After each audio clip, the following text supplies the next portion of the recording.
Би зөрөгтэй амьдрахын нэртэй ном бичсэн. Энэ ном нь амьдралдаа байгаа айдсыг яаж давж туулж гарах тухай өгүүлдэг гайхалтай ном юм.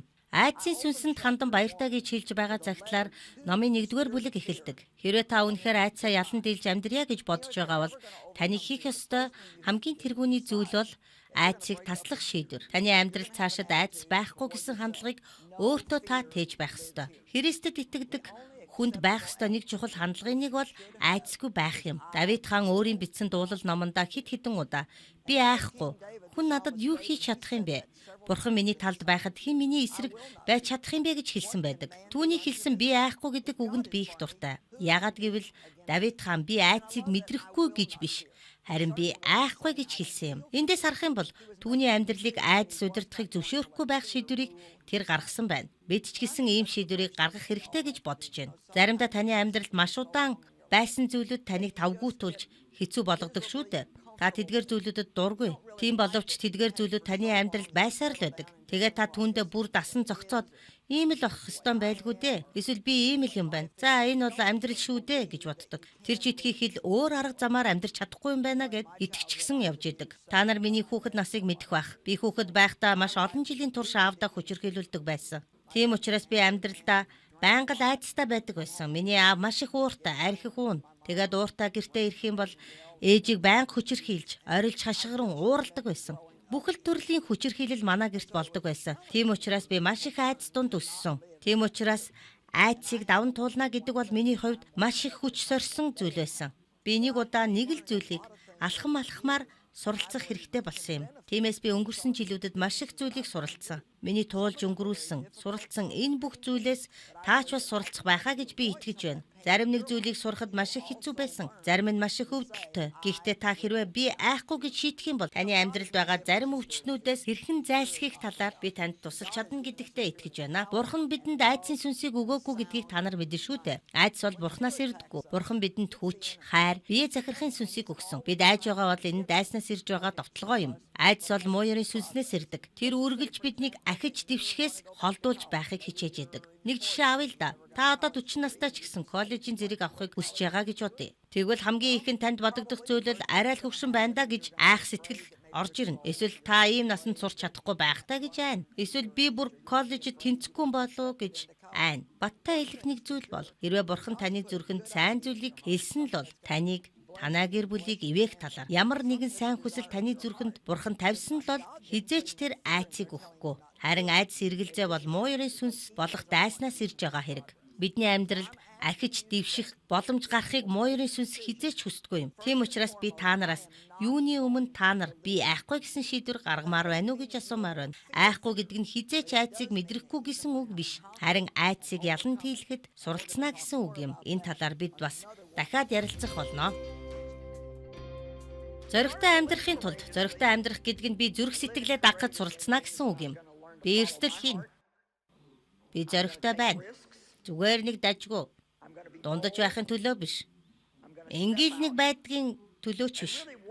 Харин энэ дэлхийг өөрчлөх хэн нэгэн байхын төлөө ариун сүнсээр удирдуулсан алхам хийн. Та нарын хідэн энэ үл анзаарагдсан амьдралаас гарч харин дэлхийд өөрийн ул мөрийг үлдээж таны амьдарч байсныг олон мянган жилийн турш дурсан ярих нэгэн байхыг хүсэж байна вэ? Тэр чинь алдартай хүмүүс.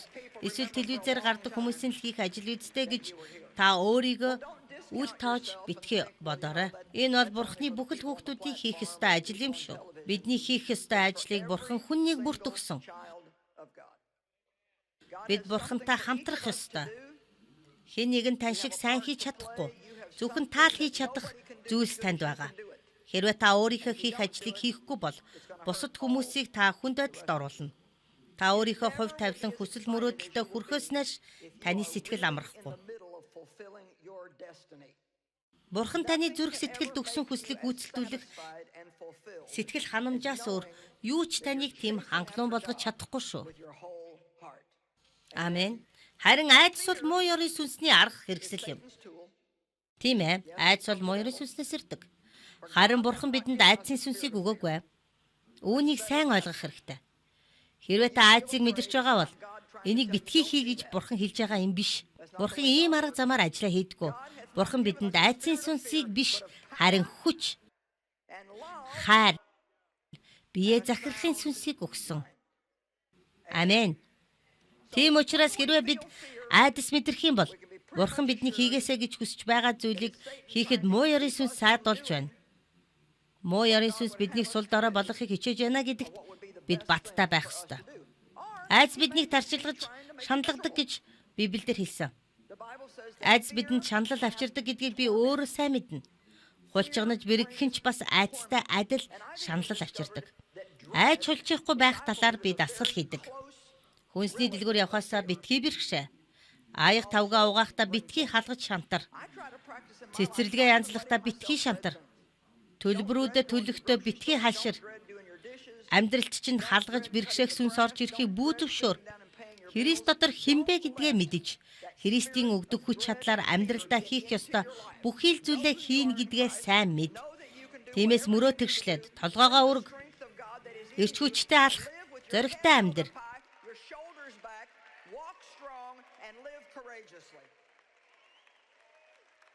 Амен. Христийн бид өөрийгөө тооцож, цэгц шулуун байж, элдв асуудал тоочхоо зогсоож, баттай байх цаг ирсэн. Маш олон төрлийн итгэмээргүй айцуд байна. Хэрвээ та фобиас гэдэг үгийг тойл бичгээс харах юм бол Бурхан минь хүмүүсийн айдаг зүйлийг тэнд хэдэн хуудасаар нь бичсэн байгаа. Ихэнх хүмүүсийн амьдралд асуудал болж байгаа зүйлийн нэг бол хүн бүрийн асуудал гэж би хэлэхгүй л дээ. Гэхдээ л ихэнх хүний хувьд асуудал гэж би харж байгаа тэр зүйл бол хүнээ сайх айдас юм. Тэд юу гэж бодох болоо? Би тэдэнд таалагдахгүй бол яах болоо? Тэд намайг амьдралаасаа хөөн зайлуулбал яана? Тэд намайг үл тоох болов? Би ганцаардах байх та. Хүнээс айх энэхүү айдсыг муу ёрын сүнс ашиглаж биднийг шаналгаж зовоогоо зогсохгүй, зүрх сэтгэлээ дагаж чадахгүй хүргэж байдгаа гэж би боддог. Та ямар нэгэн зүйл хийх ёстой гэж итгэж бодож байсан ч хэн нэгнээс айж чичрэх мэдрэмжийг өөртөө тэхээс илүү муухай зүйл байхгүй гэж би боддог. Энэ бол бидэнд учирч байгаа аюул. Энэхүү аюул биднийг удирдахыг, бид хийж байгаа бүхий л зүйлээ удирдуулахыг зөвшөөрдөг учраас энэ аюул болж байгаа юм. Таны юу хийж байгаа нь хамаагүй, хүмүүсийн 10% та хизээч таалагдахгүй гэдгийг та мэдэх үү? Энэ бол судлаачдын гаргасан тоо баримт шүү. Бид юу хийсэн ч бай, хүмүүсийн тодорхой хувьд нь хизээч таалагдахгүй. Тэгэхээр Библи бидэнд Бурханаас айж эмээх ёстой гэж хэлдэг. Харин маш олон хүн энэ үгийг ойлгодоггүй. Энэ бол буруу айдас эмээлт биш юм шүү. Энэ бол хүнээс бусдаас айх айдсыг бидний зүрхэнд муу ёрын сүнс оруулах гэж хичээдэг шиг тийм айдас биш. Энэ бол хүндэтгэлтэй, хайрлам, хүндэтгэн биширмээр айдас. Биднийг шаналгаж тарчилгадаг айдсаас тис өөр айдас юм. Энэ бол биднийг аюулгүй, амар тайван байлгадаг. Энэ нь Бурхан би танд итгэж байна гэж хэлж байгаатай ижилх юм. Тэр намайг хайрладаг гэдэгт би итгэдэг. Тэр надаас илүү ухаантай. Би түүнийг хайрлаж, хүндэтгэж, итгэж, найдаж, түүний надад хэлсэн зүйлийг хийх болно. Та нарыг хитэн энэ зарчмыг эртхэн хэрэгжүүлсэн бол миний амьдрал үнэхээр сайхан байх байжээ гэж бодож байна. Бурхан бол хизээч хүмүүсийг хяналтандаа байлгахыг хүсдэг харгас нэгэн биш гэж би хэлмээр байна. Бурханы бидэнд хэлж байгааг хийгээрэй. Эсвэл битгий хийгээрэй гэж хэлж байгаа зүйл нь бүгд бидний сайн сайхны төлөө хэлж байгаа юм. Бурханы үгэнд дуулууртай байх нь түүнийг сайн сайхан болгож байгаа гэхээс илүү бидний сайн сайхны төлөө юм. Есүс би бол зам, үнэн, амь гэж хэлсэн. Тэр бол зам. Есүс хэрхэн үйлдэснийхээ адил таач гэсэн адилхан үйлд. Есүс хэрхэн үйлдэсний адил таач гэсэн тийхүү үйлд. Би одоо та нарт нэг ишлэлийг харуулъя. Энэ үг та нарын зүрхэнд үнэхээр хүрэх байхаа гэж би бодож байна. Би энэхүү ишлэлийг харах бүртээ өөртөө хэлдэг. Исая 8:13 дээр та нарын ариун хэмээ үзэх ёстой нэгэн бол түмэн цэргийн эзэн юм. Зөвхөн тэр л та нарын аюулгүй итгэл найдвар юм. Бурханд итгэл найдвараа тавиагүй хүмүүсийн дэлхий дээр юу хийж байгааг би мэдэхгүй байна. Бурханд өөрийн итгэл найдвараа тавихгүй бол танд ямар шуухан итгэл найдвар байх болоо гэж асуух гэсэн юм л да. Тэр та нарын айдас байх болно. Тэр та нарын аим шиг байх болно. Эс бөгөөс түүнд ис найдснараа, хүнээс имэж айснараа та нар түүнийг гомдох болно. Тэгэхээр түүнийг дагахгүй байх нь, хүндэтгэхгүй байх нь, хайрлахгүй байх нь, үл хүндлэх нь, хүндлэн магтахгүй байх нь, түүнээс имэх айдас байхгүй байх нь угтаа ариун сүнсийг гомдоодог. Ийм байдал нь би Бурхны өмнө зөв зүйлийг хийх ёстой байдал. Бурхны хүслийг харахаас илүүгээр би тэр хүмүүсээс айсан учраас тэр хүмүүс юу гэж бодох болоо? Тэд юу гэж хэлэх болоо? Тэд юу болох болоо гэж бусдын ая талыг харснаас болоод би өөрийнхөө замыг алддаг. Бурхантай нөхөрлөхөөс илүүгээр бусадтай нөхөрлөхөө илүүд үздэг. Ийм зүйлүүд нь Бурхны гомдоодог гэж Библи хэлсэн байдаг. Тийм учраас энэ талаар бид өнөөдөр орой илүү нухацтай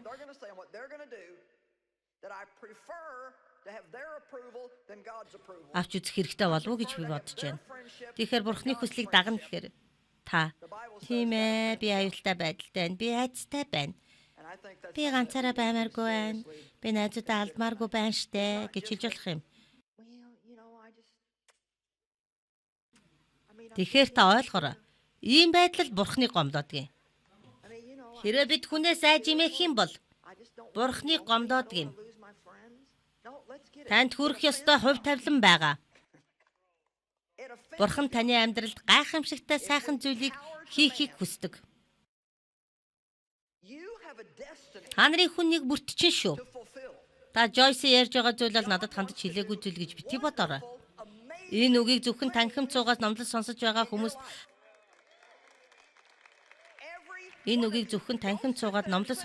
хүмүүст хандан хэлж байна гэж телевиз үзэж суугаа та битгий бодоорой. Тийм ч учраас энэ үгийг танд хүргэхийн тулд бид энэхүү номлолыг бичдэг юм шүү. Амен. Бид хүмүүсийн хуурамч башир арганд орж тэдний хяналтанд орохыг Бурхан хүсдэггүй юм. Тэр ч байтугай тэд үргэлж таны хяналтандаа оруулахыг хүсч байдаг гэж миний хэлсэн шиг. Хэрвээ та үнэхээр аюултай байдалд байгаа бол та өөрөөсөө илүү хүчирхэг хүмүүсээр өөрийгөө хүрээлүүлж болно. Харин та өөрийнхөө төлөө зогсож чадахгүй байгаа бол тэд таныг түлхэж гаргах боловч тэд юу хийж байгаагаа ихэнх нь мэдэхгүй байх болно.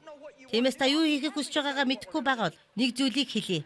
Таны юу хийхийг хэлж байгаадаа би баяртай байх болно.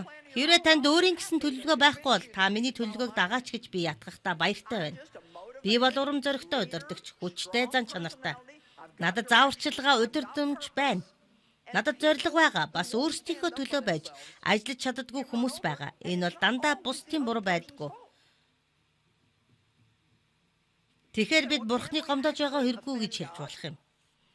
Тэгэхээр Библийн Эфес номын 4-р бүлгийн 30-р ишлэлдэр Бурхны ариун сүнсийг бүү гомдоо. Зорилтын өдрийн төлөө та нарт түүгээр тамгалуулсан. Энэхүү 30-р ишлэлийн өмнө болон дараа нь маш тодорхойгоор уур уцаар буруу хандлага, хэрүүл, маргаан тэмцэл нь Бурхны ариун сүнсийг гомдоодог талаар өгүүлсэн байгаа. Бас Исая номонд хүнээс айхайцсан ариун сүнсийг гомдоодгоо гэж хэлсэн. Энэ нь та авралаа алдна гэсэн үг биш л дээ. Бас Бурхан танд хайргүй болчихлоо гэсэн үг биш. Гэхдээ би та нарт нэг зүйл хэлье. Та нар над руу хардаа. Ариун сүнс таны дотор оршдог. Хэрвээ ариун сүнс гомдох юм бол та түүнийг мэдэрнэ.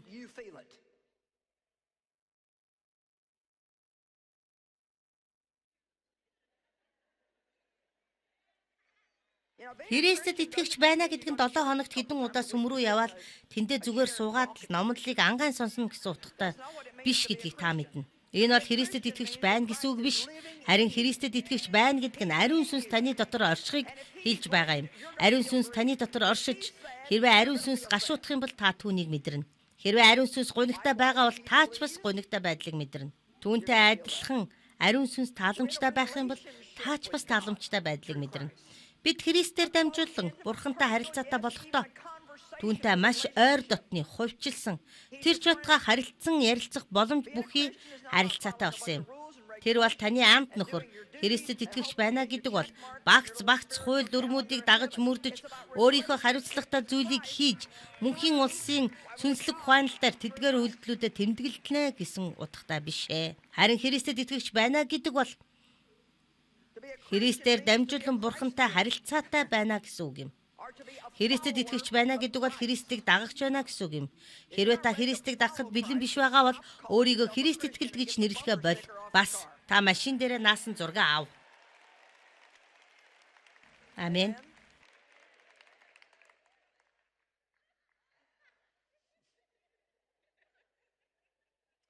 Бид өөрсдийнхөө нэр хүндийн талаар бодох хэрэгтэй. Хүмүүс юу гэж тодтолоо? Хэрвээ би найз нөхдөд алдчихвал яах вэ? Тэгэхээр юу гэж би танарт нэг үг хэлье. Би сүрэг бай гэж бодоогүй шүү. Гэхдээ миний хийх зүйл таныг айлгаж магадгүй. Гэхдээ та Есүсийг бүрэн төгсөөр дагах юм бол та нилээдгүй найзуудаа алдаг болно шүү гэдгийг л хэлмээр байна. Та тэдний бүүнөр нь алдна. Бүр бүгдийг нь ч алдаж магадгүй шүү.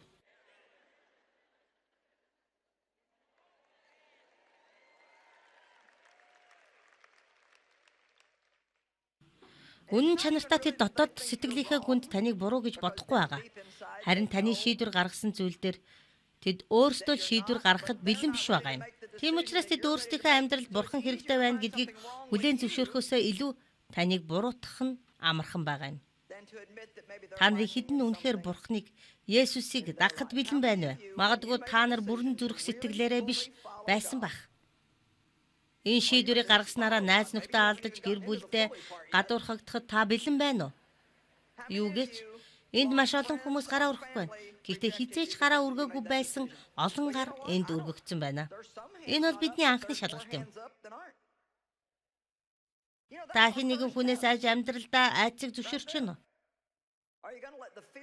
Та өөртөө үнэхээр үнэн чудраг ханддаг бол та хаа нэгтээ сүмд явж ямар нэгэн урсгал чиглэлд орох гарах нь ямар хамаатай юм бэ? Энэ таныг нэг их өөрчлөхгүй.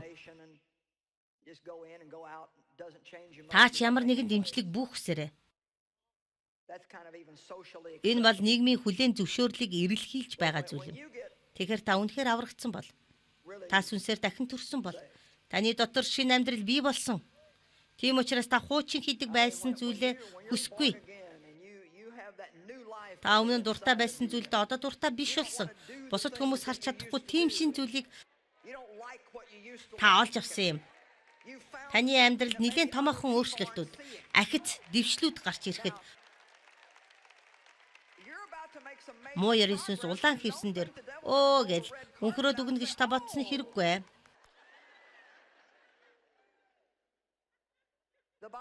Зөвийг эрен хайсныхаа төлөө бид хавчигдах болно.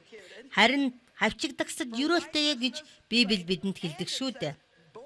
Тийм ээ. Тийм учраас хэрвээ та нар Христийг дагахыг сонгож өөрийн анд нөхрөө алдсан байлаач та нар юрөөлтэйе гэж хэлмээр байна.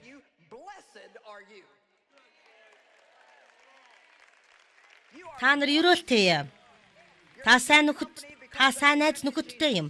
Яагаад гэвэл тэд Есүсийг үгүйсгсэн. Амен. Та магадгүй тэгэхэр Жойс, би ийм зүйл мэдэрч байгаа надад их хэцүү байна. Би айдас мэдэрмээргүй байна. Гэхдээ айгаад байх юм гэж хэлэх байх л та. Бид аливаа зүйлийг эхлэхдээ амар тайван байна. Эсвэл бид тайван байх болно гэж хэн хэлсэн юм бэ? Би Есүсийн дуудлагыг хүлээн авч түүнийг дагахаар шийдвэр гаргасан үед надад үнэхээр хардарсан мэт аимшигтай байсан. Учир нь түүний өгсөн дуудлага бол эмэгтэй хүн хийж чадхааргүй хэцүү ажил байсан юм. Би эмэгтэй хүн. Тэр тусмаа нэг урсгал чиглэлд байсан хүний хувьд хизээч хийж чадхаар ажил биш байсан. Би сүмээсээ гарсан гэр бүлийн гишүүд маань биднийг галзуурсан гэж бодож байсан. Бид бүх найзуудаа алдсан. Миний хувьд үнэхээр хүнд цаг үе байсан. Гэхдээ эргээд тэр үеэ бодохоор би энд байх байсан уугүй юу гэдгээ бодохоор би айх шиг болдог. Хүнээс айх айдас таныг удирдахыг зөвшөөрснөөрөө та амьдралдаа юуг алдаж орхисон юм бэ? Бас хэрв энэ байдлыг өөрчлөхгүй бол та ирээдүйд юуг алдаж хохирч болох вэ? Таны хувьд өнөөдөр яг энэ талаар бодох нь чухал ээж болно. Чухал биш ч ээж болно. Гэхдээ энэ бол таны амьдралд нэгэн том сургаал болох болно. Яагаад гэвэл эрт өрөө хизээ нэгэн цагт Бурхан таныг хийгээсэй гэж хүсэж байгаа зүйлийг мэдэх болно. Таныг хайрладаг, хүндэлдэг хүмүүсээс зөвшөөрөл авахыг хүсч тэд бүгд чиний эсрэг байх үед чи өөрийнхөө хийх зүйлээ хийх үгүй юу гэдэг шийдвэрийг гаргах болно. Шийдвэр гаргах нь таны мэдрэмжийг дандаа өөрчилдөггүй. Хэдийгээр та айдас мэдэрсээр байгаа бол тэр ч байтугай хийхээс ч айж байгаа бол ямар ч байсан та хийгээд оролдоод үзээрэй. Айцыг даван тулах хамгийн шилдэг арга бол түүнтэй нүүр тулах явдал юм. Үүнийг сайн ойлгох хэрэгтэй. Муу ярийн сүнсийг хаанаас ирсэн тэр газар руугаа явтал нь та тулаан хийхгүй бол тэр өөрөө танаас сална гэж хизээч байхгүй. Тэр таныг айлгаж байсан ч та түүнтэй нүүр тул тэмцээр байх хэрэгтэй шүү. Айдас бол муу сүнс. Бурхан бидэнд айдсын сүнсийг өгөөгүй. Бурхан бидэнд хүч хайр, бие захирахын сүнсийг өгсөн. Та өөрийнхөө нэр хүндийн талаар хэр их анхаардаг вэ? Гэртээ харьсан хойно та энэ талаар өөртөөгөө яриад үзээрэй. Бид хүмүүстэй байнга уулздаг. Магадгүй та нарын цагийн хуваар нэг уулзалтаас нөгөө уулзалтаар дүүрсэн байгаах. Зарим нэг нь уулзалтаа цуцлаад харин өөртөөгөө уулзах цаг гаргавал ямар вэ? Хэрв та өөрийнхөө зүрх сэтгэл рүү өнгийж бас Есүстэй уулзах цаг гаргах юм бол өөрийнхөө талаар ямар олон зүйлийг мэдэх болоо. Би өөрийнхөө нэр хүндийн талаар хэр зэрэг санаа тавьдаг вэ? Бурхан биднээс хүсэж байгаа зүйлээс ч илүү ямар их зүйлийг хүмүүсийн сэтгэлд хүрэхийн төлөө бид хийж байна вэ?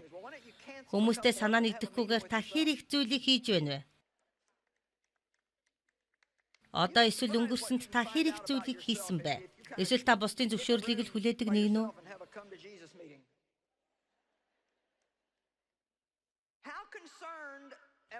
Зарим хүмүүс зүгээр л бусдын зөвшөөрөл, бусдын дэмжлэгийг хүлээдэг хүмүүс болчихсон байдаг.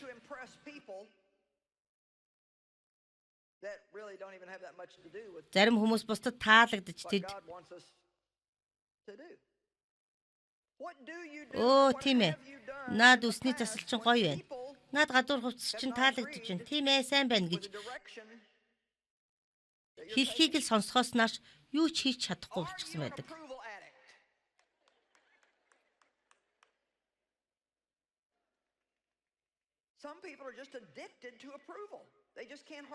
Бурхан таныг хэрхэн бүтээсэн яг түүгээр л байхаас илүү тааламжтай зүйл гэж байхгүй шүү. Та өрмөц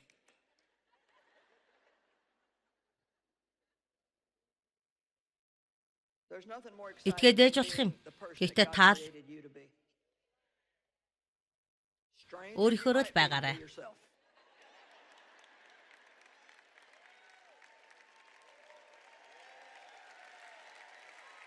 Амен. Хүн бүртэй адилхан байхыг хүсэж байгаа хүн байна уу? Хэрвээ тийм байвал уйтгартай биш гэж юу? Галаат 1:10 дугаар ишлэлдэр одоо би унших гэж байгаа ишлүүдтэй их дуртай. Илч Паул ингэж хэлсэн байна. Учир нь эдүгэ би хүмүүсийн тааллыг ирж байна уу? Эсвэл Бурхны тааллыг уу? Эсвэл би хүмүүсийн сэтгэлд нийцүүлэхийг оролдоно уу? Хэрвээ би эдүгэ хүртэл хүмүүсийн сэтгэлд нийцүүлсээр байсан бол би Христийн боол биш байх байсан. Хөөх, хэрвээ би найзуудаа алдахыг хүсэхгүй, сүмдээ байхыг хүсч хүмүүсийн таалалд нийцүүлэхийг хүссэн бол би Христийн надад өгсөн дуудлагыг дагаж чадахгүй байх байсан.